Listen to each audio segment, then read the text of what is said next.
a yanzu ma akwai kafafen yada labaran da ana aikin ana gamawa za ki neme su rasa saboda su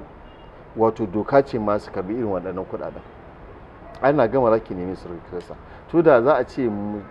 wato matasanmu da suke tasowa za su haƙura da abin da ake biyan su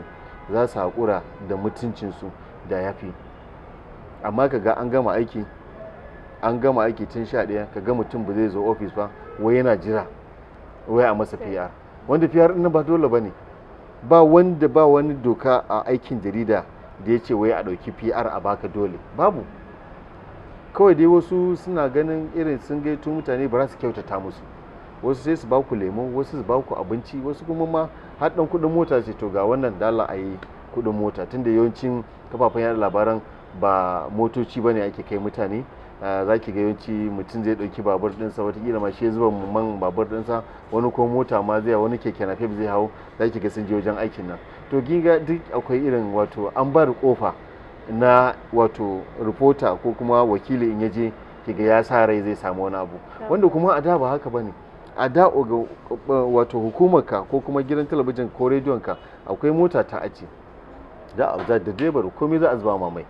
za ku tafi aiki za ku je ku yi aikin nan kuma za ku dawo kaga ba wai kudinka ka dauka ka biya keke napep ba ba kudinka ka zuba mai a babur ɗinka ka tafi ba kuma kudinka ka zuba kai ka tafi ba ko kuma ba kuma a ƙasa ka tafi saboda ba a so ka tafi aiki wato a cikin wani yanayi mai kyau shi dan jarida kullum ana so a gan shi yanayi mai kyau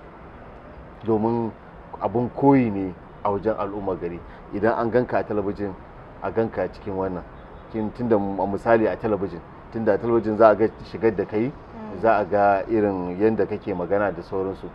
ba kamar rediyo ba wanda ita rediyo ba za a ga shigar ka ba a ga wannan ɗinka ba in ma daga jirgin do da singileti ka je ka karanta labarai ba wanda ya cewa amma talabijin ba ka isa ba ita talabijin akwai dokoki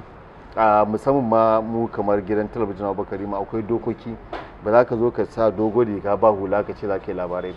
ba kai babu wannan abu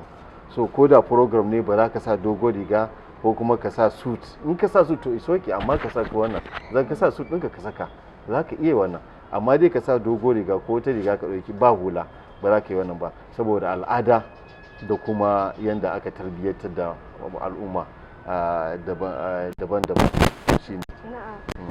Kallon mu kada ku manta kuna kallon shirin 'yan cikin gida ne daga nan ɗakin mu na yaɗa shirye-shirye na Matashiya TV inda